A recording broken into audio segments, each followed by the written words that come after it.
Hey everyone, and welcome back. We're diving into something you were really curious about. Variational lossy autoencoders, VLAEs for short. Remember that research paper you sent? Yeah, this is all about that. It's pretty dense stuff, to be honest, but super interesting. So we're going to break it down from this ICLR 2017 paper. ICLR, that's a pretty big deal, right? Oh yeah, ICLR is like the Super Bowl for machine learning research. So getting presented there means it's top notch. Okay, so this paper, it's called Variational Lossy Autoencoder. Catchy, right? But before we get lost in the weeds, let's zoom out for a sec. Ever notice how sometimes you just need the main idea, not every tiny detail? Right, like you don't need to memorize a whole textbook to get the key concept. Exactly, and that's kind of what these VLAEs are all about. They're designed to find those key takeaways in data, but like automatically. It all comes back to this idea of representation learning, which sounds fancy, but it's really about helping AI understand the world better. Okay, how so? So imagine trying to understand a city, right? But all you have is a jumbled mess of streets, no map, no nothing. Pretty hard to make sense of it, right? Yeah, you'd be totally lost. Exactly. But a good map, that's a representation of the city. It makes everything so much clearer. That's what a good representation does for AI. It helps them make sense of complex data. Oh, okay, that clicks. So finding the right representation is like giving AI a good map, basically. And that's where VLAEs come in. Exactly.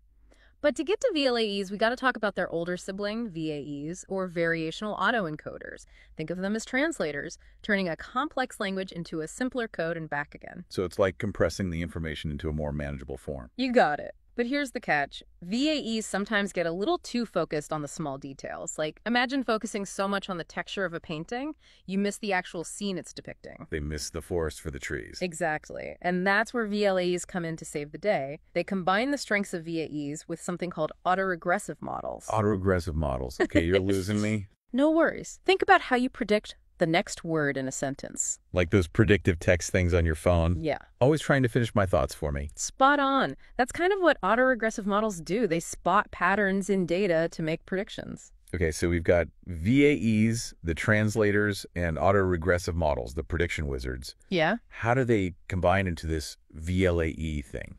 It's clever, actually. By combining these two, VLAEs gain this really fine control over what gets encoded, like a high-tech filter. Just so you can focus on the big picture, the global structure, you're saying. You got it. And to do that, they use the autoregressive model to guide the VAE, like giving it a limited view so it focuses on the important stuff. So it's like saying, hey, VAE, you can only see this much, so you better learn how to use the bigger picture to make sense of it. Precisely. Clever girl. So that's how they work, but what about the results? We're getting to the good stuff. Okay, so VLAEs are like super smart JPEGs. They compress information. But what else can they do? Where does this tech go from here? Well, imagine AI that learns like you, from just a handful of examples, quickly connecting the dots. That's one huge potential benefit of VLAEs, especially for something called semi-supervised learning. Semi-supervised learning. So like half the work for full credit. I wish. It's more like, imagine you've got this massive box of photos, right? But only a few have names written on the back. Okay. You can still figure out who's who in the unlabeled ones just by comparing, right? Yeah, you start to recognize faces, outfits, that kind of thing. Exactly. So in semi-supervised learning, we give AI tons of data, but only some is labeled. VLAEs could be the key to unlocking those huge unlabeled data sets. So they're like the student who aces the test after just skimming the textbook. You got it. They help AI learn smarter, not just harder. And it's not just about images, right? What about stuff that changes over time, like audio or video? That's the exciting part. We've been talking pictures, but VLAEs have huge implications for how AI understands those dynamic types of data, too. Right, like AI that can not only hear you, but also understand your tone, your emotion. Exactly. Or imagine watching a movie, and AI can predict what happens next, not just by recognizing objects, but by understanding the plot, the emotions. It's a really, really attentive viewer. Precisely. Yeah. VLAEs could change how AI experiences the world, making it more intuitive, more like us. This is really cool, but does it ever feel like too much power for these VLEs? Are there downsides? That's the question, isn't it? With any powerful technology, especially AI, it's not about good or bad, but how we use it. So like hammer can build a house or break a window. Exactly. Yeah. VLEs are a tool, and it's our responsibility to use them ethically. Think about the consequences. That's a whole other deep dive right there. But for now, let's stick with the positive, the potential. We've got efficient learning, images, videos, emotions. What else are researchers figuring out about VLAEs? One of the biggest questions is whether VLAEs can help us understand, well, ourselves. Wait, what? How so? Think about how easily you read a page, get the gist, or recognize someone from afar. Yeah, those are second nature to us. But for AI, incredibly hard. Our brains and computers, they work so differently. Our brains are amazingly efficient, and VLAEs, by focusing on the important features, might be tapping into something similar. So we're making AI learn with constraints and accidentally making it think more like us. It's a wild thought, right? Still early days, we don't fully understand our own brains yet. But VLAEs could be the key to unlocking both artificial and natural intelligence. Man, this deep dive just keeps getting deeper. Who knew one research paper could lead to so many questions? That's the best part of research. Every answer leads to more questions, more paths to explore. We could talk about this all day, but looks like we're running out of time on this deep dive. But don't worry, we wouldn't leave you hanging. Got a final thought to ponder. Ooh, a cliffhanger. I'm intrigued. Lay it on us. Here's the question.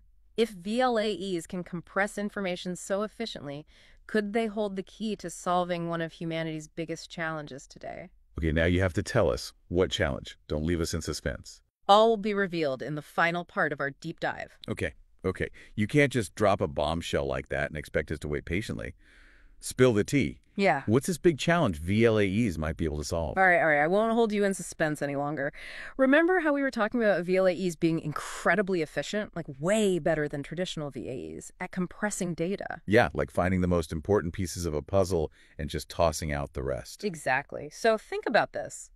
What if we could use that same principle, that same efficiency, for all the data we create every single day? You mean all the photos and videos, messages, everything? Isn't that like a crazy amount of data? It's an absolutely massive amount. And storing all that information, it takes up a ton of energy, a ton of resources. Think about data centers. They already use a huge amount of power, and it's only going to get worse as we create more data. So we're basically talking about making our digital lives more, like, environmentally friendly. Exactly. VLAEs could be the key to making data storage more sustainable. Imagine data centers that use a fraction of the energy, or even your phone storing way more stuff without needing a bigger battery. Okay, now that's what I call thinking big. We always hear about AI solving problems in medicine or transportation, but using AI to reduce the environmental impact of data, that's a whole new level. It really shows how VLAEs and this whole idea of representation learning could have a much wider impact than we initially think, beyond just making AI algorithms better. It could change the world. It's like those butterfly effect moments. Mm-hmm. One small discovery leading to huge changes in ways you never expected. And that's the beauty of research, right? You never know where a new discovery will lead, but if you follow your curiosity, you often find solutions to problems you didn't even know were connected. This deep dive has been incredible. We've gone from the nitty-gritty of VLAEs to their potential impact on, well, everything. AI, data storage, maybe even the planet. And you've been an awesome guide, really bringing this complex topic to life. I always enjoy our deep dives. Oh, thanks. I couldn't do it without you breaking down these complicated ideas in a way that actually makes sense. It's a team effort. Absolutely. And a huge thank you to you, our listeners, for joining us on this journey into the world of VLAEs. Remember, don't keep this to yourself. Go out and share these ideas. Yeah, tell your friends, family, that random person you met at the coffee shop. Spread the knowledge. And if you're hungry for more deep dives into the world of science and tech, you know where to find us. Until next time, stay curious, everyone. And keep those questions coming. There's a whole universe of fascinating topics out there just waiting for us to explore. See you next time.